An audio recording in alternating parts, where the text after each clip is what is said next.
Hello student, तुम्हा सर्वांचं स्वागत आहे तुमच्या आवडत्या चॅनलमध्ये easy English grammar for 8, 9, 10. Student, मी गोदावरी तुम्हा सर्वांचं स्वागत करते आणि आज अतिशय महत्त्वाचा असा आपल्याला एक महत्त्वाचा टॉपिक पाहायचा आहे. इंग्रजी बोलण्यासाठी, लिहिण्यासाठी, वाचण्यासाठी या सगळ्या गोष्टींवरचा तो एक रामबाण उपाय आहे. स्टुडंट, मला माहिती आहे माझ्या मागील बोर्डवर तुम्ही पाहत असाल की मॅडम नेमकं आज काय घेणार आहेत. पण स्टुडंट लक्षात ठेवा, रामबाण औषध हा शब्द तुम्ही ऐकलेला आहे. रामबाण औषध कुठलाही आजार झाला आपल्याला समजा कुठला तरी काही आजार झालेला असेल तर आपल्याला असं वाटतं की काहीतरी असं हे आजार नको, आता याच्यावर काहीतरी असं रामबाण औषध असायला पाहिजे की ते घेतलं की हा आजार पुन्हा आपल्याला होणारच नाही. काहीही आजार असेल तरी आपल्याला असं वाटतं, म्हणजे तो उपाय आपण करतो, ते रामबाण औषध जे असतं ते आपण घेतो आणि ते घेतल्यानंतर मग आपल्याला समजतं की हो यस हे खरंच रामबाण आहे का नाही. तर स्टुडंट, आजचा हा उपाय पण अगदी असाच आहे, तो रामबाण उपाय आहे. त्यामुळे तुम्ही इंग्रजी लिहायला शिकू शकता, वाचायला शिकू शकता, बोलायला शिकू शकता. मग तुम्ही कोणीही असो, मग तुम्ही अगदी एखादं लहान मूल असो, 2री, 3री, 4थीचं लहान मूल असो, किंवा तुम्ही शाळेमध्ये जाणाऱ्या 8वी, 9वी, 10वीचे स्टुडंट असोत, किंवा तुम्ही गृहिणी असोत, किंवा तुम्ही कुठल्याही ऑफिसला कुठल्याही कामावर जाणारे, मोल मजूर करणारे कोणीही असोत, ज्याला इंग्रजी शिकण्याची इच्छा आहे, त्या प्रत्येकाला, अगदी प्रत्येकाला या रामबाण उपायामुळे इंग्रजी शिकता येणार आहे. फक्त गरज आहे ती हे रामबाण औषध किंवा या रामबाण औषधाचा हा डोस घेण्याची. तर स्टुडंट, अजिबात व्हिडिओ स्किप करू नका, व्हिडिओ बंद करू नका, कारण कदाचित तुम्हाला आयडिया आली असेल की मी काय शिकवणार आहे. पण स्टुडंट, मी ज्या पद्धतीने शिकवणार आहे तेच हा प्रकार म्हणजे तुमचा हा रामबाण उपाय असणार आहे. सो स्टुडंट, आज आपण पाहणार आहोत, तुम्ही हा रामबाण उपाय जो आहे तो निश्चित पाहणार आहात आणि शेवटपर्यंत मी तुम्हाला खात्री देऊन सांगते की तुम्ही बिलकुल स्किप करणार नाही आहात. तुम्ही अगदी शेवटपर्यंत पाहणार आहात आणि तो पाहिला तर तुम्हाला इंग्रजी जमणारच आहे. मग ते लिहायला असो, वाचायला असो किंवा बोलायला असो, ह्या प्रत्येक गोष्टीसाठी तुम्हाला याचा निश्चित 100% नाही 1000% फायदा होणार आहे. चला तर मग स्टुडंट, आता आपण जास्त वेळ न घालवता हे रामबाण औषध जे आहे, हा रामबाण उपाय जो आहे तो आपण सुरू करूया. तर स्टुडंट, सगळ्यात महत्त्वाची गोष्ट आहे, तुम्हाला आता लक्षात आलं असेल या सर्व गोष्टींवरनं की हा रामबाण उपाय जो आहे this is nothing but tense. Yes student, हा टेन्स आहे. परंतु हा टेन्स जो आहे मी ज्या पद्धतीने आज सांगणार आहे, तुम्ही त्या पद्धतीने जर तो अभ्यासलात तर मला खात्री आहे की टेन्स आजपर्यंत तुम्हाला कदाचित कधी न समजलेला असेल तरी तो आज निश्चित समजणार आहे. तर स्टुडंट पहा, आज आपण जो भाग पाहणार आहोत तो आहे टेन्स. तर मुलांनो, टेन्सचे महत्त्वाचे टॉपिक, महत्त्वाचे प्रकार जे आहेत ते आहेत, पहा तुम्ही पण अभ्यासलेला आहेच यापूर्वी पण. तर प्रेझेंट, पास्ट आणि फ्युचर असे 3 महत्त्वाचे प्रकार आहेत. हा बेसिक भाग सगळ्यांना माहिती आहे, तरी सुद्धा पुन्हा एकदा मी एक्सप्लेन करते की कुठलाही जो टेन्स असतो तर या टेन्सचे महत्त्वाचे 3 प्रकार असतात: प्रेझेंट, पास्ट आणि फ्युचर. प्रेझेंट म्हणजे वर्तमान काळ, पास्ट म्हणजे भूतकाळ, फ्युचर म्हणजे भविष्यकाळ. आता ह्या 3ही प्रकारांचे पुन्हा एकूण 4 प्रकार पडतात. हे जे 4 प्रकार आहेत ते कोणते आहेत ते बघूया आपण.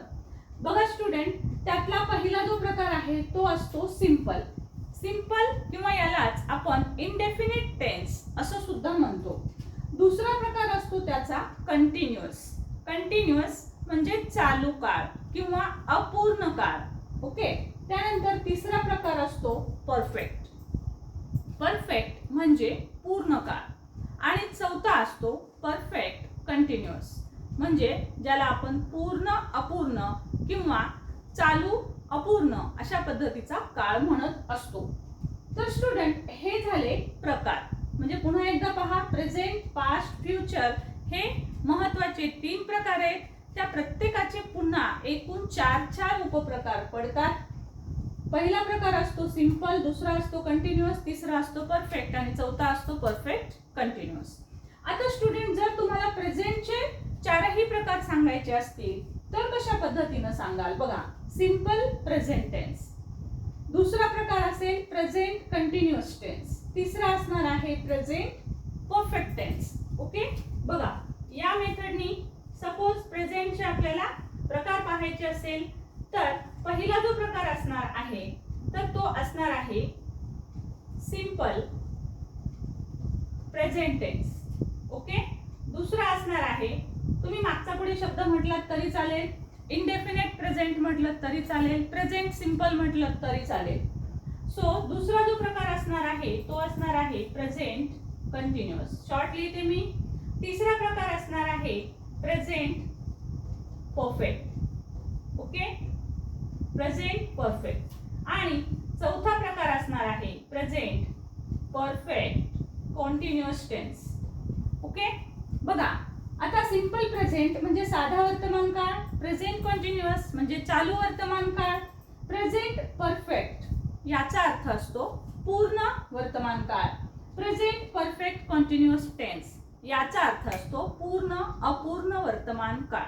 ओके स्टुडंट, आता याच पद्धतीने प्रेझेंटचे जसे हे 4 प्रकार आहेत, प्रेझेंट शब्दाच्या ठिकाणी तुम्ही पास्ट शब्द घ्या, तुमचे पास्टचे 4 प्रकार सुरू होतील, 4 प्रकार तयार होतील. ओके, जसं की simple past, past continuous, past perfect, past perfect continuous.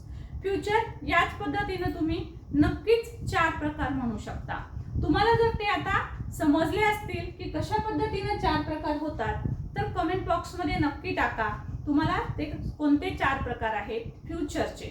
Okay student, बघा प्रेझेंटचे पुन्हा एकदा सांगते, simple present, present continuous, present perfect, present perfect continuous, किंवा simple past, past continuous, past perfect, past perfect continuous.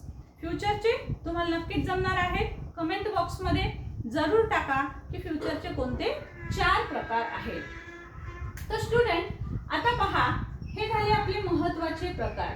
आता हे नेमके काय असतात, कसे ओळखायचे असतात, आपल्याला प्रेझेंट म्हणजे काय, कंटिन्युअस म्हणजे काय, सिंपल म्हणजे काय, परफेक्ट म्हणजे काय, नावं माहिती आहे, पण ऍक्च्युअल ते आपण ओळखायचे कसे, काय असतं त्याच्यामध्ये, त्याचा नेमका अर्थ काय आहे, तर ते आपण पाहणार आहोत. सो स्टुडंट बघा, सुरुवात करूया आपण कॉन्टिन्युअस पासून. कॉन्टिन्युअस या शब्दाचा अर्थ काय आहे, तर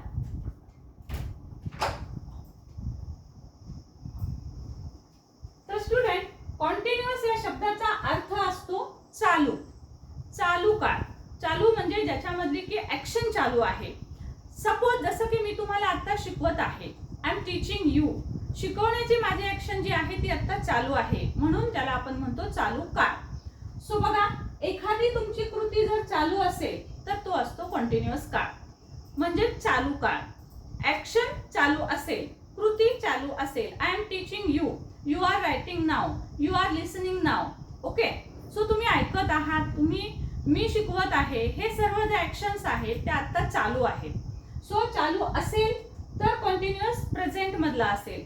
समजा माझी ऍक्शन चालू होती, असं म्हटलं मी, आय वॉज टीचिंग यू, मी तुम्हाला शिकवत होते, असं जर म्हणाले तर तो असेल पास्ट कॉन्टिन्युअस. आणि याच पद्धतीनं जर मी तुम्हाला उद्या यावेळेस शिकवत असेल तर अर्थ असेल I will be teaching you. Okay, so I will be teaching you. So अशा पद्धतीनं हा कॉन्टिन्युअस असणार आहे, म्हणजे ती फ्युचर मधली ऍक्शन असेल की उद्या मी शिकवत असेल, उद्या मी शिकवत असेल म्हणजे उद्या माझी शिकवण्याची क्रिया चालू असेल. सो स्टुडंट याच पद्धतीनं ऍक्शन चालू असेल तर आपण कॉन्टिन्युअस वापरत असतो. त्यानंतर येतो परफेक्ट. परफेक्ट बघा स्टुडंट, सगळे टेन्स जे आहेत ते नावातच लपलेले आहेत, लक्षात घ्या, ते नावातच लपलेले आहेत. And try to understand all these concept. Okay, हे सगळं समजून घ्यायचं आहे, एक एक पॉइंट समजून घ्यायचा आहे. त्यामुळे व्हिडिओ अजिबात स्किप करायचा नाही. मला हे माहिती आहे, मी पुढचं ऐकते, म्हणून अजिबात स्किप करू नका, कारण ज्या मेथडनी सांगते आहे आणि जे नवीन पॉइंट तुम्हाला मिळणार आहे, तुम्ही स्किप केलं तर ते ऐकायला मिळणार नाही आणि ते कदाचित तुमच्यासाठी खूप महत्त्वाचे असतील. सो स्टुडंट परफेक्ट, मी सांगत होते की नावातच अर्थ सगळे लपलेले आहेत. कंटिन्यू, कंटिन्यू म्हणजे चालू, म्हणजे ऍक्शन चालू असतात. परफेक्ट, परफेक्ट म्हणजे पूर्ण, म्हणजे ऍक्शन पूर्ण झाली. आता बघा, मी तुम्हाला टाइप सांगितलेले आहेत. सो मी काय म्हणेल, आता माझे टाइप सांगून झाले, माझे टाईप तुम्हाला शिकवून झाले, तर मी तुम्हाला काय म्हणेल, आय हॅव टॉट you 4 types of sentences, 4 types of tenses. Okay, so I have टॉट यू, मी तुम्हाला शिकवले आहे काय, 4 टाइप्स ऑफ टेन्सेस. बघा आत्ताच माझे 4 टाइप शिकवून झालेले आहेत, म्हणजे माझे 4 टाइप शिकवून झाले आहेत, आत्ता आहेत. पहा आता अशा पद्धतीने ज्या वेळेस अर्थ असतो म्हणजे एखादी कृती संपलेली असते, आणि आणखी विशेष लक्षात घ्या स्टुडंट, परफेक्ट मध्ये कृती संपलेली असते, पण आपल्याला असंही वाटू शकतं की कृती संपली की मग तो पास्ट टेन्स झाला, कारण पास्ट म्हणजे भूतकाळ, जो होऊन गेलेला काळ आहे तो. पण स्टुडंट जर एखादी कृती शिकवून कमी कालावधी झालेला असेल तेव्हा परफेक्ट टेन्स वापरतात, म्हणजे की नुकतंच माझे टेन्सचे टाईप शिकवून झालेले आहेत, नुकतेच झालेले, 5 मिनिटापूर्वी झालेले आहेत. सो असा कमी कालावधी झालेला असेल, आत्ताच एखादी गोष्ट झाली असेल, थोड्या वेळापूर्वी झालेली असेल, तर परफेक्ट टेन्स वापरला जातो. ओके, सो परफेक्ट म्हणजे पूर्ण, म्हणजे एखादी ऍक्शन पूर्ण झालेली आहे, फिनिश झालेली आहे. ओके, सो हा झाला परफेक्ट. त्यानंतर परफेक्ट कॉन्टिन्युअस टेन्स. या शब्दामध्येच पहा परफेक्ट आणि कॉन्टिन्युअस दोन्ही ऍक्शन असतात. परफेक्ट म्हणजे पूर्ण, कॉन्टिन्युअस म्हणजे चालू असणे. ओके, सो परफेक्ट म्हणजे पूर्ण, म्हणजे बघा काही गोष्ट ही थोडीशी पूर्ण झालेली असते आणि अजूनही ती चालू असते. जसं की समजा माझं शिकवणं, तर मी काय म्हणेल, I have been teaching you, I have been teaching you, I have been teaching you, मी तुम्हाला शिकवत आलेली आहे. केव्हापासून ते मी सांगितलं नाही यामध्ये, ते कसं सांगायचं ते सांगते तुम्हाला फॉर आणि सिन्सचा उपयोग करून. ठीक आहे, तर I have been teaching you, मी तुम्हाला शिकवत आहे, शिकवत आलेली आहे. बघा आता थोड्या वेळापूर्वी माझं शिकवणं सुरू झालेलं आहे, माझा काही भाग शिकवून झालेला आहे, आपण टेन्सची नावं पाहिलेली आहेत, टाइप्स पाहिलेलो आहोत, हे सर्व शिकलो आपण, म्हणजे माझा काही भाग शिकवून पूर्ण झालेला आहे. ओके, आणि आता अजूनही माझं शिकवणं चालू आहे. याचाच अर्थ काय की it is perfect continuous tense. Okay, समजा आता मी असं म्हणत असेल की मी 15 मिनिटांपासून शिकवत आहे. ओके, 15 मिनिटांपासून मी शिकवत आलेली आहे, म्हणजे मी 15 मिनिटांपासून शिकवत आहे.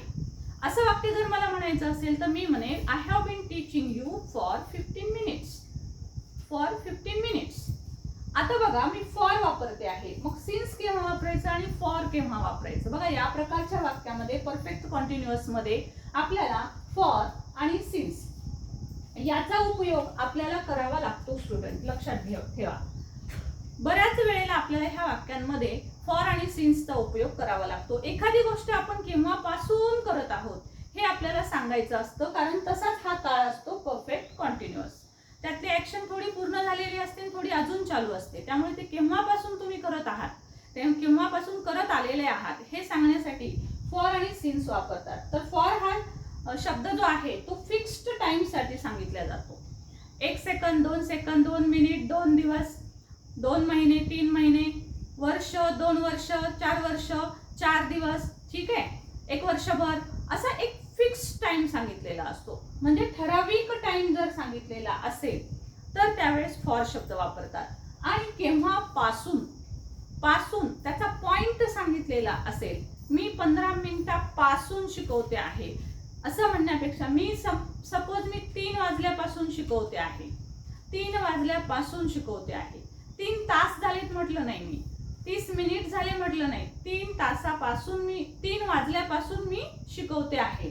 तर मग कसं येईल, तर मग पासून अर्थ झाला, मग मी सिन्स वापरेल. I have been teaching you since 3 o'clock, 3 वाजल्यापासून मी तुम्हाला शिकवत आलेली आहे. म्हणजे 3 पासून आता सपोज 3:30 वाजले असतील तर 3 ते 3:30 माझं शिकवणं अजूनही चालूच आहे, अजूनही पुढे चालू राहील, असा त्याचा अर्थ असतो. तर स्टुडंट लक्षात ठेवायचं आहे, फॉर हा फिक्स्ड पिरियड साठी आणि सिन्स हा एका विशिष्ट पॉइंट पासून सुरुवात झालेली आहे, म्हणजे पॉइंट ऑफ पिरियड सांगितला असतो, पॉइंट सांगितलेला असतो. जसं की 3 वाजल्यापासून, मंडे पासून, 2020 पासून, अशा पद्धतीनं पासून शब्द आला की मग तुम्ही सिन्स वापरायचं आहे. आणि जर ठराविक वेळ सांगितलेली असेल, 2 दिवस, अर्धा तास असा ठराविक वेळ सांगितला असेल, 3 वर्ष, 2 महिने, तर असा ठराविक वेळ सांगितल्यावर फॉर वापरायचं. ओके, होप सो की फॉर आणि सिन्सचा अर्थ समजला असेल. स्टुडंट, टेन्सचे टोटल 12 प्रकार आहेत. 12. आपल्याला हे 12 प्रकारांचा अभ्यास करायचा आहे. त्यामुळे you have to keep here and keep silence and listen each and every point very carefully. Okay, you have to attention here. तुमचं सगळं लक्ष इथेच असायला गरजेचं आहे. ओके, सो पूर्ण पॉइंट मी एक एक पॉइंट डिटेल समजावून सांगते आहे, कुठे काय बारकावे सांगते आहे सर्व. त्यामुळे व्हिडिओ अजिबात स्किप करायचा नाही, कारण तुम्हाला मग हा टेन्स कसा ओळखायचा, कारण बऱ्याच विद्यार्थ्यांनी टेन्स शिकतात, स्ट्रक्चर लर्न करतात, पण तो कसा शिकायचा, कसा ओळखायचा हे समजत नाही. तेव्हा स्टुडंट हे सगळे बारकावे आज तुमचे क्लिअर होणार आहेत, कारण हा रामबाण उपाय आहे. हा रामबाण उपाय तुम्ही जर नीट अभ्यासलात, हा डोस जर तुम्ही पूर्ण केलात, तर तुम्हाला हे औषध लागू पडणार आहे. ओके स्टुडंट, तर बघा आता तुम्हाला लक्षात आलं असेल की हे सर्व टेन्सचे प्रकार कसे असतात. तर स्टुडंट आता हे आपण 4 प्रकार प्रेझेंटचे पाहिले, असेच आपण पास्टचे पण पाहिले. फ्युचरचे तुम्ही मला कमेंट बॉक्समध्ये टाकणार आहात, फ्युचरचे 4 प्रकार कोणते आहेत. तर असे सगळे 4 4 4 म्हटलं तर 4 त्रिकम 12 अशी पहा, हे सर्व 12 प्रकार पडतात आणि त्याचे हे सर्व स्ट्रक्चर आपण इथे लिहिलेले आहे. बघा स्टुडंट, सगळे टेन्सेसचा जे बेसिक स्ट्रक्चर असेल किंवा पूर्ण इंग्रजीचं जे बेसिक स्ट्रक्चर असतं ते असतं S+V+O. S म्हणजे सब्जेक्ट, V म्हणजे वर्ब, O म्हणजे ऑब्जेक्ट. पहा इथे 3 तुम्हाला शब्द दिसत आहेत, S, V विशेषतः आणि O. हे 3 महत्त्वाचे शब्द लक्षात ठेवायचे. हे बेसिक कन्स्ट्रक्शन असतं. तर ह्या बेसिक सूत्रांच्या सहाय्याने प्रत्येक काळाचे वेगवेगळे सूत्र असतात. तुम्हाला वाटेल हे सूत्र कधी पाठ करावेत, काय नाही, आपल्याला हे कसं जमेल. तर स्टुडंट अजिबात काळजी करू नका. त्या सगळ्या गोष्टींसाठीच मी तुम्हाला इथे एक छान चार्ट तयार करून दिलेला आहे. या चार्टनुसार आपल्याला भरपूर गोष्टी लक्षात ठेवता येणार आहेत आणि तुम्ही सहज, अगदी सहज तुम्हाला टेन्स कोणता आहे तेही ओळखता येणार आहे. त्यानंतर टेन्समध्ये कोणती क्रियापदं असतात, कारण हे 12 स्ट्रक्चर पाहिले, मुलं तोंडी पाठ करतात, परंतु मग ते कन्फ्यूज होतात, कुठे काय घ्यावं काय नाही काहीच समजत नाही. तर ते मी तुम्हाला या चार्टच्या सहाय्याने समजावून सांगणार आहे की आपल्याला कशा पद्धतीने ह्या शॉर्टमध्ये गोष्टी लक्षात ठेवायला हे मदत करणार आहे. तर तेही मी तुम्हाला एक्सप्लेन करणार आहे. सो व्हिडिओ अजिबात स्किप करू नका. पहा आता पहिल्यांदा आपण पाहूया सिंपलचे 3ही प्रकार. सिंपल प्रेझेंटचं हे स्ट्रक्चर आहे. S+V1+S किंवा ES आपल्याला लावायचे का, कुठे ते मी सांगणार आहे. +O, त्यानंतर S+V2+O हे पास्टचं, सिंपल पास्टचं सूत्र आहे. त्यानंतर सिंपल फ्युचरचं आहे S+V+V1+O. सो स्टुडंट या पद्धतीचे हे स्ट्रक्चर असणार आहे, त्याचा उपयोग करून आपल्याला वाक्य तयार करायचे आहे. त्यानंतर आपण कॉन्टिन्युअस पाहणार आहोत. तर स्टुडंट बघा, सिंपल प्रेझेंट मध्ये स्ट्रक्चर आहे S+V1+S किंवा ES+O. स्टुडंट याआधी पण मी तुम्हाला बेसिकच्या भागामध्ये क्रियापदाचे 3 रूप ह्या सर्व गोष्टी ज्या आहेत त्या मी एक्सप्लेन केल्या होत्या. तरी सुद्धा पुन्हा एकदा आपण पाहूया की वर्ब आणि वर्बचे जे फॉर्म असतात ते कशा पद्धतीनं असतात आणि त्याचा उपयोग आपल्याला कशा पद्धतीनं करायचा आहे. तर स्टुडंट अतिशय महत्त्वाचे असतात हे क्रियापदाचे रूप. त्यातले महत्त्वाचे 3 रूप पाहूया आपण. आपण इथे खेळणे शब्द घेतलेला आहे, त्यासाठी मी तुम्हाला हे 3 रूप सांगते. प्ले, प्लेड, रेग्युलर वर्ब आहे हा. वर्बचे 3 फॉर्म कसे लर्न करावेत याचा खूप छान व्हिडिओ आहे आपल्या याच्यामध्ये, तो डिस्क्रिप्शन बॉक्समध्ये टाकेलच मी. त्यामध्ये तुम्हाला खूप ट्रिक्स सांगितलेले आहेत, कारण रेग्युलर वर्ब जर असतील तर त्याचा सेकंड फॉर्म आणि थर्ड फॉर्म हा ईडी लागून होतो. हा असतो फर्स्ट फॉर्म, हा असतो सेकंड आणि हा असतो थर्ड फॉर्म.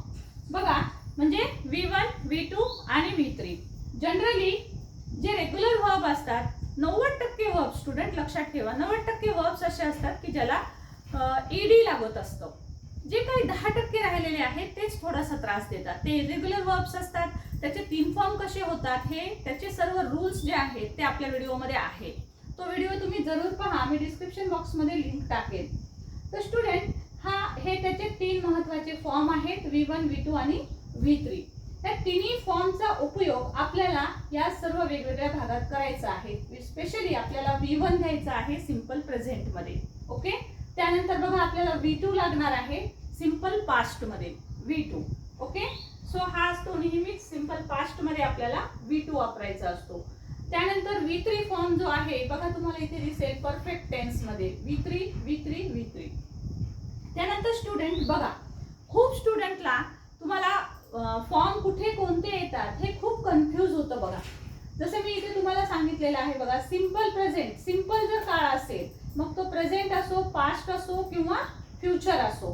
सिंपलच्या काळामध्ये बघा इथेही तुम्हाला V1 लागणार आहे. तुम्हाला इथे लक्षात येईल तुम्हाला हा तुमचा फर्स्ट फॉर्म आहे. या फर्स्ट फॉर्मच्या पुढे पण तुम्हाला V1च घ्यावं लागणार आहे. म्हणजे बघा सिंपलचा कोणताही काळ असू द्या, प्रेझेंटचा असेल तरी V1 घ्यायचंय, पास्टचा असेल तरी तुम्हाला V1 घ्यावं लागणार आहे, फ्युचर असेल तरी तुम्हाला V1च घ्यावा लागणार आहे. म्हणजे ह्या टेबलवरून पहा खूप गोष्टी मी सांगणार आहे तुम्हाला. आता हे व्हिडिओ चालू असताना एक एक गोष्ट सांगत जाईल मी तुम्हाला, पण हा टेबल तुम्ही लर्न करून ठेवा. आणि आता तुम्ही माझ्याकडनं समजून घेतल्याच्या नंतर तुमच्या लक्षात येईल की तुमच्यासाठी हा चार्ट किती महत्वाचा आहे. पहा मग V1 फॉर्म कुठे कोणता फॉर्म घ्यायचा खूप कन्फ्यूज होतो स्टुडंटला. तर V1 फॉर्म बघा तुम्ही कुठे कुठे घेणार आहात. प्रेझेंट सिंपल मध्ये बघा, सिंपल मध्ये सगळीकडे V1 आहे. त्यानंतर कॉन्टिन्युअस मध्ये बघा, कॉन्टिन्युअस मध्ये सुद्धा V1च फॉर्म आहे.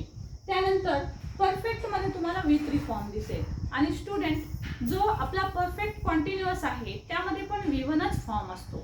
ओके स्टुडंट, म्हणजे तुमच्या लक्षात येईल पहा की हा परफेक्टचा जर प्रकार सोडला तर सगळीकडे आपल्याला क्रियापदाचं पहिलं रूप वापरायचं आहे. क्रियापदाचं पहिलं रूप लक्षात घ्या स्टुडंट. कन्फ्युजन टाळा. V1 सगळीकडे V1 वापरायचे. कंटिन्युअसचा काळ आला तरी V1च घ्यायचंय. सिंपल कोणताही काळ असू द्या त्याच्यामध्ये आपल्याला V1 घ्यावं लागणार आहे, एक्सेप्ट पास्ट. ओके, पास्टला सोडून, कारण पास्ट मध्ये आपल्याला V2 फॉर्म येतो. परंतु जेव्हा आपण निगेटिव्ह वगैरे करू तेव्हा आपल्याला पुन्हा V1 फॉर्म तिथे लागणार आहे. परंतु ऍक्च्युअल सेंटेन्स जे असतं सिंपल पास्टचं तेव्हा मात्र आपल्याला V2 लागणार आहे. Keep it in mind. Okay, so exception आहे सिंपल पास्ट. सिंपल पास्ट मध्ये मात्र आपल्याला V2 फॉर्म लागणार आहे. बाकी सगळीकडे आपल्याला V1 फॉर्म लागणार आहे. परफेक्ट मध्ये मात्र आपल्याला V3 फॉर्म लागणार आहे. ओके, सो स्टुडंट जनरली असं सहज तुम्ही लक्षात ठेवू शकता की फक्त परफेक्ट मध्ये तिसरा फॉर्म लागतो. ठीक आहे, अजून बाकीचे बारकावे पण मी तुम्हाला या चार्टवरून समजावून सांगणार आहे. तर स्टुडंट आता हे झालं कुठे कोणता वरचा फॉर्म वापरायचा त्याविषयी. आता हे झाल्यावर तुम्हाला बाकीचं खूप सहज समजणार आहे स्टुडंट.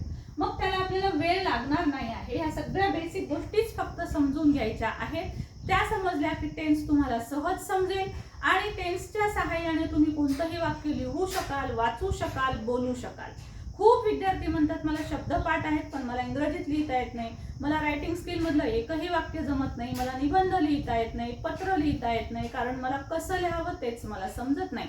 आणि हो स्टुडंट, वाचता लिहिता जर येत नसेल तर त्यासाठीची पण सिरीज आपल्या व्हिडिओत 1 ते 20 भाग आहेत. त्याची प्लेलिस्ट पण डिस्क्रिप्शन बॉक्समध्ये आहे.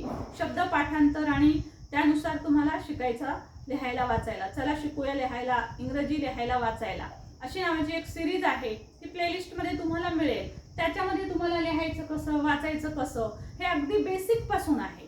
तर तुम्हाला तो व्हिडिओ नक्की डिस्क्रिप्शन बॉक्स मध्ये मिळेल. डिस्क्रिप्शन बॉक्स कसा पाहायचा हे शिकून घ्या येत नसेल तर, आणि डिस्क्रिप्शन बॉक्स जरूर पाहत जा. तर स्टुडंट आता ऍक्च्युअल वळूया आपण की या सर्व फॉर्म्सच्या सहाय्याने आपल्याला वाक्य कसे करायचे आहे. तर स्टुडंट सिंपल प्रेझेंट टेन्स जो आहे तो अतिशय महत्वाचा असा काळ आहे. कारण हा जो काळ असतो तर याच्यामध्ये बघा स्टुडंट महत्वाचं कोणती गोष्ट असते की याच्यात कुठली ऍक्शन कशी चालू आहे, का बंद आहे, का संपली आहे हे काहीच कळत नाही, म्हणून याला सिंपल म्हणतात. ओके, जसं की बघा याच्यामध्ये ऍक्शन चालू आहे कळतं कंटिन्युअस मध्ये, परफेक्ट मध्ये ती पूर्ण झालेली आहे हे कळतं, परफेक्ट कॉन्टिन्युअस मध्ये ती थोडी पूर्ण झालेली आहे आणि थोडी अजून चालू आहे हे कळतं. म्हणजे ऍक्शन ती कशी आहे हे ह्या तिन्ही काळांमध्ये समजतं, कंटिन्युअस, परफेक्ट आणि परफेक्ट कॉन्टिन्युअस मध्ये. परंतु सिंपल मध्ये असं काहीच समजत नाही, त्यामुळे याला सिंपल म्हणतात. म्हणून म्हणजे ऍक्शन कशी आहे, ते चालू आहे, बंद आहे, पूर्ण आहे, अपूर्ण आहे, अपूर्ण, पूर्ण, अपूर्ण आहे, काहीही समजत नाही.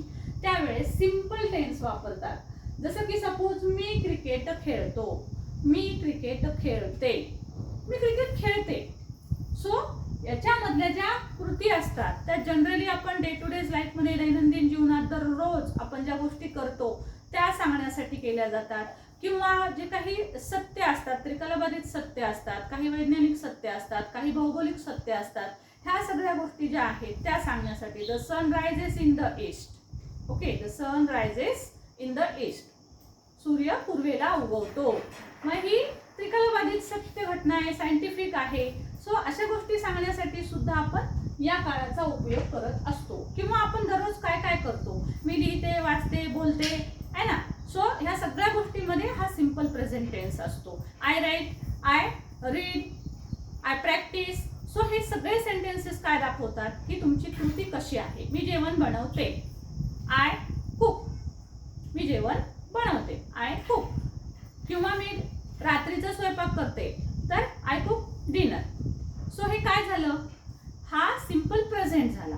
हा सिंपल पास्ट मध्ये जर सांगायचं असेल तर मी क्रिकेट खेळतो. आता हे लिहायचं कसं ते आधी आपण बघूया. बघा, आता मी क्रिकेट खेळते.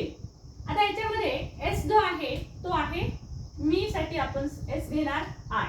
ओके, त्यानंतर V1 खेळते, खेळतो, यासाठी आपण घेणार play. Okay, I play cricket, I play cricket. Okay, so student, subject I असेल तर तुम्हाला प्ले हा म्हणजेच वरचा फर्स्ट फॉर्म घेतलेला आहे. पण तुम्ही म्हणाल मॅडम तुम्ही SES काय लिहिलेलं आहे. तर स्टुडंट लक्षात ठेवा, SES हा जो शब्द आहे तो आपल्याला स्टुडंट तो आपल्याला काही ठराविक सब्जेक्ट पुढे थर्ड पर्सन सिंग्युलर जर आलेला असेल तर त्यासाठी आपल्याला SES प्रत्यय लावावा लागतो. ही सी इट किंवा कुठलंही सिंग्युलर नाउन असेल, सिंग्युलर नाउन म्हणते मी, सिंग्युलर नाउन एकवचनी नाउन जर आलेलं असेल तर त्यासाठी स्टुडंट आपल्याला S किंवा ES फॉर्म लावावा लागतो. क्रियापदाला S किंवा ES फॉर्म लावावा लागतो. जसं की सपोज मी क्रिकेट खेळते, I play cricket.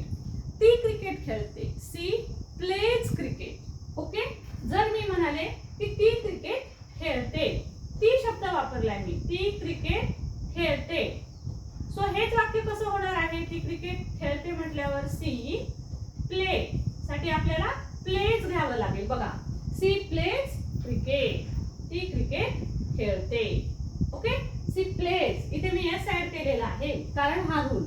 Okay, so simple present tense हा एकमेव असा काळ आहे की ज्या काळामध्ये आपल्याला हा एस किंवा ES फॉर्म लावावा लागतो. इथे मी तुम्हाला V1, V2, V3 सांगितले स्टुडंट. त्यानंतर याच्यामध्ये चौथा जो फॉर्म असतो तो असतो V4.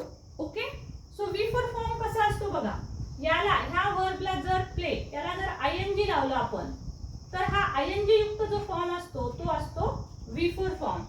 त्यानंतर याला जर आपण S किंवा ES लावलं, प्लेस, ओके, S किंवा ES, तर हा असतो V5 फॉर्म. ओके स्टुडंट, तर हे का सांगते आहे कारण मी तुम्हाला स्ट्रक्चर मध्ये पहा लिहित असताना, जस्ट सेकंड, तुम्हाला खालचं दिसत नाही, मी थोडंसं वर करते. Okay, yes, clear. So student बघा, हा असतो आपला V4 आणि V5 फॉर्म. सो हे V4 म्हणजे ING चा फॉर्म. खूप जण बरेच स्ट्रक्चर मध्ये लिहित असताना इथं V1 प्लस ING न लिहिता इथं हा V4 फॉर्म लिहितात. So don't get confused. Okay, हा आणि हा एकच मिनिंग आहे. त्यानंतर V5 लिहितात खूप जण, तर V5 घेत असताना हा मी SES लिहिलेला आहे. SES म्हणजेच हा V5 फॉर्म असतो. ओके, ऍक्च्युअली हे मेन तीनच प्रकार असतात, V1, V2, V3. आपल्या सोयीसाठी म्हणून पुन्हा V4 म्हणजे ING फॉर्म आणि SES चा फॉर्म म्हणजे V5. अशा पद्धतीनं सुद्धा बरेचसे टीचर्स जे आहेत ते शिकवत असतात. बऱ्याच बुक्स मध्ये या पद्धतीनं पण आपल्याला V1, V2, V4, V5 असे प्रकार दिलेले आहेत. सो V5 जरी दिलेला असेल तरी don't get confused. Okay, so SES आपल्याला लावायचं आहे, कुठे लावायचं आहे आपण पाहिलेलं आहे. म्हणून बघा, आपण आता हेच वाक्य असं म्हणायचं असेल की ती क्रिकेट खेळते, सी प्लेज क्रिकेट, तो क्रिकेट खेळतो, ही प्लेज क्रिकेट, ते क्रिकेट खेळते. किंवा कोणीतरी एखादा छोटा मुलगा खेळतो आहे तर तो क्रिकेट खेळतो, इट प्लेज क्रिकेट. नाउन घेऊ शकता तुम्ही, सीता क्रिकेट खेळते, Sita plays cricket. Ram cricket खेळतो, सचिन क्रिकेट खेळतो, सचिन प्लेज क्रिकेट. ओके, लहान मूल क्रिकेट खेळतं, अ चाइल्ड प्लेज क्रिकेट. आता हे मी नाऊन घेतलेले आहेत, राम, सीता, गीता किंवा सचिन, हे जे नाव वापरले आपण हे सिंग्युलर आहेत. प्लुरल फॉर्म साठी मात्र एस प्रत्यय लागत नाही स्टुडंट. सो दे साठी आपण प्लेज वापरणार आहोत. बघा मग जर हेच वाक्य आपण सगळ्या सब्जेक्टच्या पुढे म्हटलं, आता तुम्हाला माहिती आहे सर्व सब्जेक्ट कशा पद्धतीने घ्यायचे आहेत. म्हणजे बघा जसं की आय, वी, यू हे सर्व ऑल पर्सनल प्रोनाउन्सच्या पुढे जर तुम्ही हे घेतलं तर कशा पद्धतीने वाक्य होतात बघा. जसं की मी क्रिकेट खेळते, आय प्ले क्रिकेट. तो क्रिकेट खेळतो, ही प्लेज क्रिकेट. ती क्रिकेट खेळते, सी प्लेज क्रिकेट. ते क्रिकेट खेळतं, it plays cricket. Ram cricket खेळतो, Ram plays cricket. Sita cricket खेळते, सीता प्लेज क्रिकेट. आम्ही क्रिकेट खेळतो, वी प्ले क्रिकेट. तू क्रिकेट खेळतो, यू प्ले क्रिकेट. तुम्ही क्रिकेट खेळता, तुम्ही क्रिकेट खेळता. So you play cricket. ते क्रिकेट खेळतात, अनेक जण खेळतायत ते. They play cricket, they play cricket. So student या पद्धतीनं दोन नाउन एकत्र पण घेऊ शकता. Ram and Sachin play cricket. पण राम अँड सचिन नाव आहेत पण ते दोघं खेळत आहेत. दोघं झाले तर तो प्लुरल फॉर्म होईल. मग काय म्हणावं लागेल, Ram and Sachin play cricket. Ram and Sachin play cricket. Plays म्हणायचं नाही, ते दोघं आहेत त्यामुळे प्ले होईल. ओके, सो बघा या पद्धतीनं आपल्याला एस फॉर्म जो आहे तो घ्यावा लागतो. एस फॉर्मचे रूल्स वगैरे इन डिटेल अगदी सिंपल प्रेझेंट टेन्सचा खूप सुंदर असा एक व्हिडिओ आपला आहे रेडी, तो तुम्ही जरूर पहा. त्याच्यामध्ये simple present tense in detail सांगितलेला आहे. त्यामध्ये एस फॉर्म कुठे घ्यावा, एस फॉर्म कुठे घ्यावा, चे सर्व रूल्स सगळं काही इन डिटेल त्यामध्ये शिकवलेलं आहे. याच्या नंतरच्या भागामध्ये आपण अजून बराच भाग शिकणार आहोत. यामध्ये नेक्स्ट व्हिडिओमध्ये सुद्धा आपण याचे निगेटिव्ह, अफर्मेटिव्ह आणि इंटरोगेटिव्ह हे सुद्धा प्रकार आपल्याला शिकायचे, तेव्हा अजून डिटेल तुम्हाला मी सांगेलच. तर स्टुडंट अशा पद्धतीनं हा आपला सिंपल प्रेझेंट टेन्स होणार आहे. आता बघा सिंपल प्रेझेंट मध्ये तुम्हाला लक्षात येत असेल, बघा इथं मी एक काही शब्द लिहिलेत मराठीमध्ये. सिंपल प्रेझेंट आहे हा, त, ते, तो. तर आपले शेवटचे शब्द जे असतात, जसं की मी क्रिकेट खेळतो, खेळतो तो शब्द आला बघा शेवटी. त्यानंतर ती क्रिकेट खेळते ते आलं, ठीक आहे. आम्ही क्रिकेट खेळतो तो आला शेवटी. शेवटचा शब्द लक्षात घ्या. तर आपण जेव्हा कुठलंही वाक्य बोलत असतो आणि शेवटचा शब्द जर त, ते, तो असा येत असेल, मी क्रिकेट खेळतो, मी वाचतो, मी बोलतो, मी पाहतो, मी उडी मारतो, अशा पद्धतीनं ती उडी मारते, ती क्रिकेट खेळते, ती बोलते, ती पळते, ठीक आहे. तर या प्रत्येक शब्दामध्ये त, ते, तो हे शेवटी येतात. असं जर शेवटी त, ते, तो येत असेल तर त्याच्यानुसार आपल्याला काळ ओळखता येतो. कारण तुम्हाला मराठी मधलं वाक्य इंग्लिश मध्ये ट्रान्सलेट करताना हे समजत नाही नेमकं मी आता हे कोणत्या काळामध्ये करू आणि कोणत्या काळाचं स्ट्रक्चर मी वापरू. तर त्यासाठी ह्या गोष्टी लक्षात घ्या. स्टुडंट मी म्हटलं होतं की तुम्हाला या चार्टवरून मी तुम्हाला खूप महत्त्वाच्या गोष्टी सांगणार आहे. This video is very very important for you. Okay, so लक्षात कसं घ्यायचं, एखादं मराठीतलं वाक्य आल्याच्या नंतर इंग्लिश मधलं स्ट्रक्चर कोणतं वापरावं. बरेच विद्यार्थी म्हणतात मला कोणतं वापरावं समजत नाही, तर त्यासाठी हे लक्षात ठेवा. आता जर वाक्यामध्ये तुमच्या वाक्याचा शेवटचा शब्द त, ते, तो असा येत असेल तर त्यावेळेस तुम्ही सिंपल प्रेझेंट जर तुम्हाला स्ट्रक्चर जे आहे, वाक्याची रचना जी आहे ती तुम्हाला वापरायची आहे. म्हणजेच तुम्हाला हे स्ट्रक्चर वापरावं लागेल. तो, ते, तो आला तर, ठीक आहे. त्यानंतर स्टुडंट पुन्हा बघूया आपण आणखी या चार्टकडे आपण वळणारच आहोत. आपल्याला भरपूर गोष्टी चार्टवरून शिकायच्या आहेत. स्टुडंट आता मी आशा करते की तुम्हाला हे समजलं. आता एस कुठे लागेल. ओके, सपोज मी टीव्ही पाहते, वॉच, शेवटचा शब्द जर, तुमच्या मेन वर्डचा शेवटचा शब्द जर yes, SH, CH, O, double S, double Z असा येत असेल तर त्यावेळेस आपल्याला ES प्रत्यय लावावा लागतो. स्टुडंट लक्षात ठेवा. म्हणून समजा मी टीव्ही पाहते, आता मी टीव्ही पाहतेला आपण लावत नाही SES, आय वॉच टीव्ही. पण ती टीव्ही पाहते, ती टीव्ही पाहते, she watches TV, she watches TV. WATCH ES लावावं लागतं. सो अशा पद्धतीनं आपल्याला SES फॉर्म हे लावावे लागतात. त्यानंतर स्टुडंट आता आपण बघणार आहोत simple past tense. Okay, simple past tense मध्ये कशा पद्धतीचे वाक्य येतात ते आता आपण बघूया. सो स्टुडंट सिंपल पास्ट कसा येतो, मी क्रिकेट खेळलो. आता वर्बचा सेकंड फॉर्म इथे वापरावा लागतो. म्हणजे बघा हेच वाक्य आपलं कशा पद्धतीने होतं, मग वर्बचा सेकंड फॉर्म, प्लेचा सेकंड फॉर्म आपण हा घेणार आहोत. मग काय वाक्य होईल, आय प्लेड क्रिकेट. ओके, मग आता हे तुम्ही वेगवेगळ्या पद्धतीने म्हणू शकता. आता यासाठी मात्र तुम्हाला सब्जेक्टच्या पुढे SES वगैरे काही लावायची अजिबात गरज नाही. मग तुम्ही वेगवेगळं वाक्य म्हणू शकता. आय प्लेड क्रिकेट, मी क्रिकेट खेळले किंवा खेळलो. ती क्रिकेट खेळली. She played cricket, he played cricket, they played cricket. सगळ्या सब्जेक्ट पुढे प्लेडच येईल. ओके, त्यानंतर बघा मी क्रिकेट खेळेन. सो सब्जेक्ट होईल आय, त्यानंतर त्यापुढे घ्या आय विल, त्यानंतर वर्बचा first form I will play cricket. Short लिहिते I will play cricket. Okay, so I will play cricket. Will सुद्धा सगळ्या सब्जेक्ट पुढे तोच येतो, त्यामुळे तुम्ही म्हणू शकता I will play cricket, she will play cricket, he will play cricket, they will play cricket, we will play cricket. Okay, म्हणजे या सर्वांचा अर्थ काय होतो की तो क्रिकेट खेळेल, म्हणजे पुढे नंतर भविष्यात तो क्रिकेट खेळेल असा त्याचा अर्थ असेल. एखादी क्रिया भविष्यामध्ये असेल, होणार असेल तर आपण त्यासाठी हा काळ वापरतो. त्यानंतर कंटिन्युअस मध्ये आपण पाहिलं स्टुडंट की कंटिन्यू म्हणजे ऍक्शन चालू असते. जसं की बघा इथं स्ट्रक्चर बघा कसं असणार आहे याचं, कंटिन्युअस टेन्स. कंटिन्युअसचं हे स्ट्रक्चर असणार आहे S plus am is are plus V1 plus ING plus O. आता यामध्ये एमिझर वगैरे कुठं काय येतं हे तुम्हाला चांगलं माहिती आहे. त्यानुसार बघा मग आपण सब्जेक्ट घेणार आहोत आयच्या पुढे नेहमीच एम येतं, त्यामुळे एमिझर पैकी तिन्हीपैकी मी एम घेणार आहे. त्यानंतर वर्बचा फर्स्ट फॉर्म जो की आपण पाहिलं वर्बचा फर्स्ट फॉर्मच येतो सगळीकडे, फक्त परफेक्ट मध्ये थर्ड फॉर्म येतो आणि पास्ट सिंपल पास्ट मध्ये फक्त सिंपल पास्ट मध्ये V2 येतो.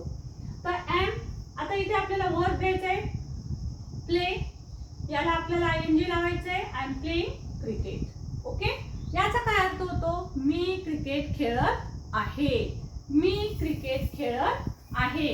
आता हेच वाक्य आपल्याला ती क्रिकेट खेळत आहे, तो क्रिकेट खेळत आहे. She is playing cricket, verb बदलायचा helping verb. They are playing cricket, ते क्रिकेट खेळत आहेत. आम्ही क्रिकेट खेळत आहोत, वी आर प्लेइंग क्रिकेट.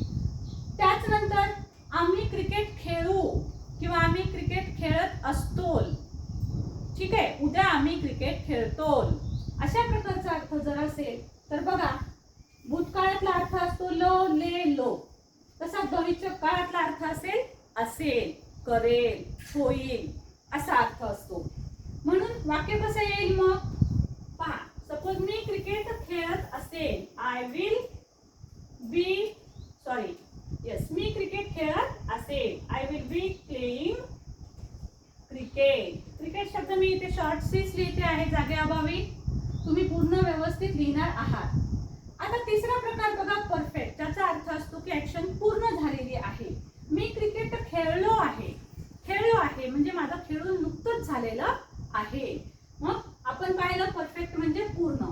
मग आता बघा याचा वाक्य कसं होईल, आय हॅव. आता हॅव किंवा हॅड याच्यामध्ये तुम्हाला माहिती आहे की हॅज कुठे घेतो आपण, यापूर्वी पण पाहिलं जसं SES ही सी इट आणि नाउन आणि सिंग्युलर साठी असतं, तशाच पद्धतीनं हॅज सुद्धा स्टुडंट हॅज सुद्धा आपल्याला he she it noun singular noun साठी आपण हॅज वापरत असतो. बाकी सगळीकडे आपल्याला हॅव वापरावं लागतं. सो मग वाक्य कसं होईल, आय हॅव. आता इथे बघा ह्या तीन, आता हा तिसरा प्रकार आहे स्टुडंट, लक्षात घ्या. हा पहिला प्रकार, हा दुसरा प्रकार कंटिन्युअसचा आणि परफेक्टचा तिसरा प्रकार. तिसऱ्या प्रकारात वर्बचा तिसरा फॉर्म आहे, असंही तुम्ही लक्षात ठेवू शकता ट्रिक्सच्या मदतीनं. तिसरा प्रकार तिसरा फॉर्म, तिसरा प्रकार तिसरा फॉर्म, परफेक्ट तिसरा प्रकार, V3 तिसरा फॉर्म. ओके, परफेक्ट तिसरा प्रकार आहे, V3 तिसरा फॉर्म आहे. सो स्टुडंट त्यानंतर बघा आता समजा एखादी ऍक्शन आपली झाली होती भूतकाळामध्ये, मी क्रिकेट खेळलो होतो. सो वाक्य काय होईल, आय हॅड, ओके सॉरी इथं लिहायचं राहिलं आपलं, I have played cricket. Okay, I have played cricket. आता भूतकाळात जर तीच गोष्ट सांगितली की मी क्रिकेट खेळलो होतो, I had played cricket. Okay, भविष्य काळात सांगायची असेल मला की मी क्रिकेट खेळत असेल, तर काय वाक्य होईल पहा. मी क्रिकेट खेळलो असेल. I will have, I will have. Shall हॅवचा पण स्टुडंट उपयोग होत होता, परंतु आता जनरली सगळीकडेच विल वापरल्या जात आहे. आय विल हॅव वर्बचा थर्ड फॉर्म घ्या, प्लेड क्रिकेट. बघा इथे पण थर्ड फॉर्म आहे. या तीनही काळात आपण थर्ड फॉर्म घेतलेला आहे. त्यानंतर स्टुडंट बघा चौथा जो प्रकार आहे आपला तो आहे perfect continuous tense. Perfect continuous tense याच्यामध्ये मी तुम्हाला सांगितलं होतं की ऍक्शन जी आहे ती थोडी झालेली असते, थोडी संपलेली असते आणि आणखी राहिलेली जी आहे ती चालू असते. ओके, तर मी 2 तासापासून क्रिकेट खेळत आहे. केव्हापासून खेळते? 2 तासापासून. सब्जेक्ट घेतला मी आय, मी आहे म्हणून आय. त्यानंतर हॅव हॅज, आय हॅव. त्यानंतर यामध्ये आपल्याला बीन शब्द घ्यावा लागतो. I have been. प्ले वर्बचा फर्स्ट फॉर्म, कारण सगळीकडे आपण फर्स्ट फॉर्म वापरत असतो except perfect tense and simple past. Playing cricket, शॉर्टच लिहिते प्लेइंग क्रिकेट. आता केव्हापासून म्हटलंय? 2 तासापासून. 2 तास फिक्स पिरियड सांगितलेला आहे. Cricket for 2 hours. तास for 2 hours. For 2 hours. Okay, I have been playing cricket for 2 hours. आता आयच्या ऐवजी तुम्ही सी वापरला तर हॅवच्या ऐवजी हॅज वापरावं लागेल. She has been playing cricket for 2 hours. She has been playing cricket for 2 hours. He has been playing cricket for 2 hours. तो 2 तासापासून क्रिकेट खेळत आलेला आहे. किंवा आपण बोलीभाषेत असं म्हणतो तो 2 तासापासून क्रिकेट खेळत आहे, तो 2 तासापासून अभ्यास करत आहे ना. He has been studying for 2 hours. 2 तासापासून तो अभ्यास करत आहे. सो स्टुडंट लक्षात घ्यायचं आहे. त्यानंतर भविष्य भूतकाळामध्ये जर वाक्य असेल तर आपल्याला असं करावं लागेल, आय हॅड बीन. म्हणजे मी 2 तासापासून क्रिकेट खेळत होते. असं जर वाक्य असेल तर I had been playing cricket for 2 hours. Okay, I had been playing cricket for 2 hours. आता हीच ऍक्शन जर आपली भविष्यकाळात होणार असेल, भविष्यकाळात अशी घटना होईल असं जर आपल्याला सांगायचं असेल म्हणजे तर वाक्य कशा पद्धतीनं होईल पहा. तर आपल्याला सब्जेक्ट घ्यावा लागेल I will have. I will have. तर पहा स्टुडंट कशा पद्धतीचं वाक्य येईल. I will have been playing cricket for 2 hours. Okay, मी कदाचित उद्या हा शब्द तुम्ही वापरू शकता, याच्यात घालूही शकता. सो उद्या मी 2 तासापासून क्रिकेट खेळत असेल. उद्या मी 2 तासापासून क्रिकेट खेळत असेल. म्हणजे कदाचित आमचा टाइम ठरलेला असेल उद्या की आम्हाला 4 ते 6 खेळायचं आहे, तर मी उद्या 2 तास क्रिकेट खेळत असेल. असं आपण मम्मीला सांगू, हां मी येणार नाही लवकर, मी उद्या 2 तास क्रिकेट खेळत असेल. म्हणजे मी उद्या यावेळेस पासून सुरुवात करेल, कदाचित मी उद्या 2 तास येणार नाही, मी 2 तास क्रिकेट खेळत असेल. तो स्टुडंट बघा असेल असा अर्थ असेल तेव्हा आपल्याला फ्युचर टेन्स वापरायचा आहे. आणि ती ऍक्शन चालू आहे का ती पूर्ण झालेली आहे यानुसार आपल्याला हे सर्व गोष्टी ठरवाव्या लागतात की कोणतं क्रियापद वापरायचं आहे आणि कोणतं स्ट्रक्चर वापरायचं आहे. ओके, सो स्टुडंट आता पहा आणखी एक महत्त्वाची गोष्ट. कॉन्टिन्युअस मध्ये आपल्याला हे फॉर्म आपण जे लिहिलेले आहेत हे कशासाठी लिहिलेले आहेत तर आपल्याला हे सगळे वाक्य मी तुम्हाला होकारार्थी सांगितले, पॉझिटिव्ह सांगितलेले आहेत. निगेटिव्ह जेव्हा आपण वाक्य करत असतो तर त्यावेळेस आपल्याला हे फॉर्म्स वापरायला त्याची मदत होणार आहे. स्पेशली डू डज आणि डिड जे फॉर्म आहेत ते आपल्याला निगेटिव्ह वाक्य करत असताना आणि आपल्याला प्रश्नार्थक वाक्य बनवत असताना ते लागत असतात.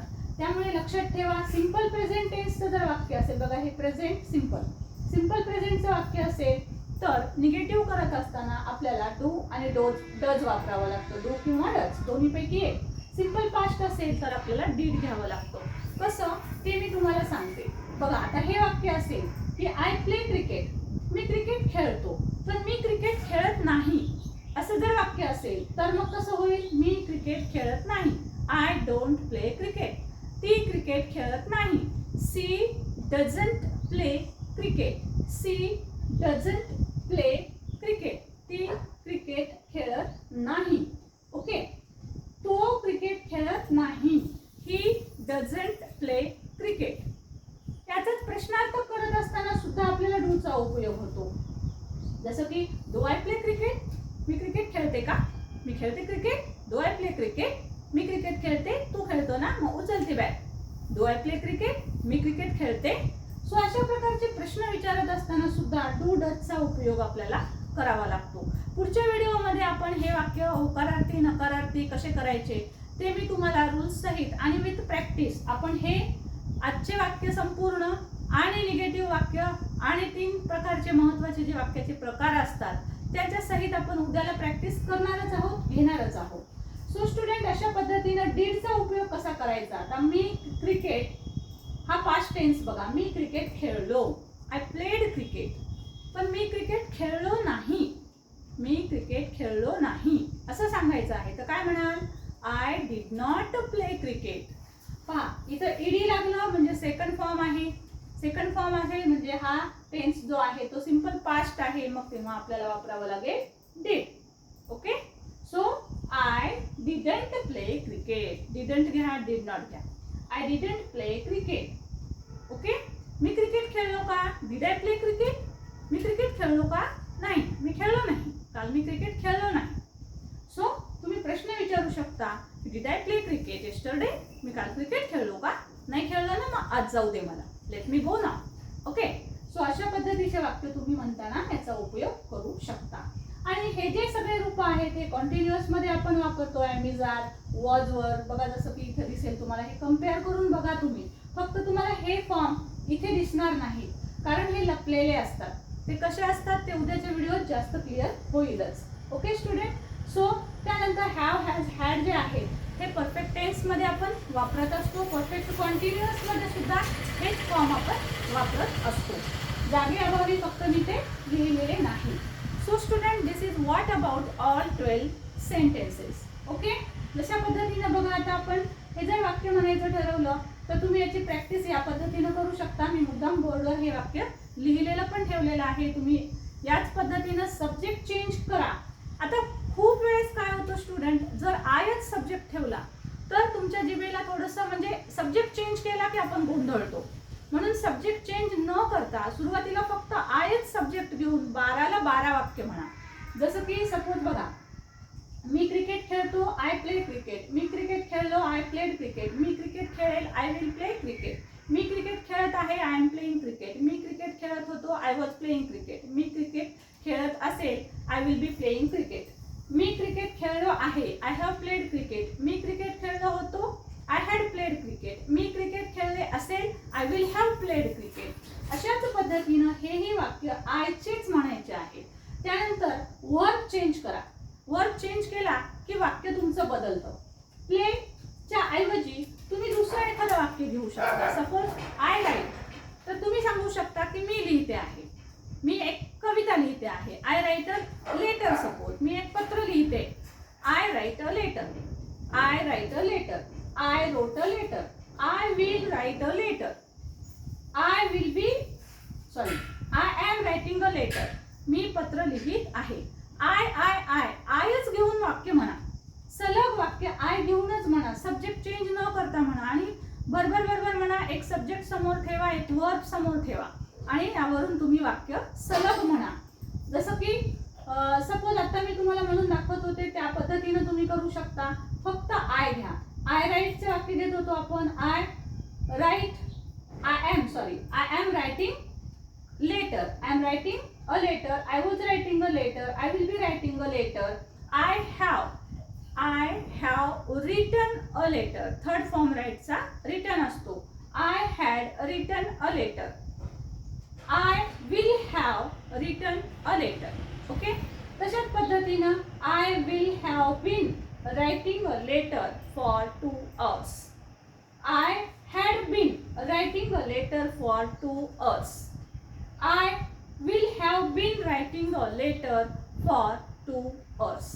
अशा पद्धतीनं आय घेऊन वाक्य म्हणा, म्हणजे तुमची भरपूर प्रॅक्टिस होईल आणि खूप प्रॅक्टिस झाल्यानंतर मग सब्जेक्ट चेंज करून वाक्य म्हणून पहा, तुम्हाला तेही नक्की जमेल. तर स्टुडंट, आजचा हा रामबाण उपाय जो आहे तो मी सांगितल्या पद्धतीनं त्याचा डोस घेतल्याशिवाय त्याचा इफेक्ट कळणार नाही आहे. तर व्हिडिओ कसा वाटला ते तुम्ही मला सांगणारच आहात. व्हिडिओ आवडला असेल तर तुम्ही लाईक करणार आहात. आणि स्टुडंट, लाईक करण्याचा तुम्हाला मी फायदा सांगते. तुमच्यासाठी लाईक करण्याचा फायदा काय आहे तर बघा, तुम्ही जर व्हिडिओला लाईक केलं तर काय होतं, तुम्हाला एखाद्या वेळेस तोच व्हिडिओ जर पुन्हा पाहायचा असेल तर तुम्हाला सापडत नाही. परंतु स्टुडंट, तुम्ही जेव्हा व्हिडिओ पाहत असता तेव्हा तुम्ही त्या चॅनलवर जाता, त्याच्यामध्ये लाईक नावाचे तुम्हाला वेगवेगळे व्हिडिओज येतात, एक फोल्डर येतो. तुम्ही जर व्हिडिओ लाईक केलेला असेल तर तुमचा हा व्हिडिओ त्या लाईकच्या फोल्डरमध्ये राहतो. आणि तुम्ही जेव्हा चॅनलवर जाता, तुम्हाला जर मागचा व्हिडिओ एखादा पाहावासा वाटला तर तुम्ही तुमचं जे लाईकचं जे फोल्डर आहे त्या फोल्डरला क्लिक केलं की तुम्हाला तुमचा मागचा व्हिडिओ जो तुम्ही पाहिलेला असतो कधीतरी 1 दिवसात तर तुम्हाला तो व्हिडिओ पाहायला मिळतो. म्हणून तुम्ही लाईक करून ठेवा, म्हणजे तुम्हाला हे व्हिडिओ शोधत सुद्धा बसायचं काम पडणार नाही. सो व्हिडिओ आवडला असेल तरी लाईक करा, तुम्हाला सोयीचा होईल म्हणून तरी सुद्धा तुम्ही लाईक करू शकता. पण नक्की लाईक करा व्हिडिओला आणि चॅनल सबस्क्राईब करून घ्या. याच्यानंतर भेटूया पुढच्या भागात, ज्याच्यामध्ये आपण वाक्यांचे खूप वेगवेगळे प्रकार टेन्सेसच्या मदतीनं आपण वेगवेगळे प्रकार शिकणार आहोत. आणि ते तर अमेझिंग असणार आहे, कारण आपल्याला फक्त वाक्य काही होकारार्थीच बोलायची नसतात, नकारार्थी बोलावे लागतात, प्रश्नार्थक बोलावे लागतात.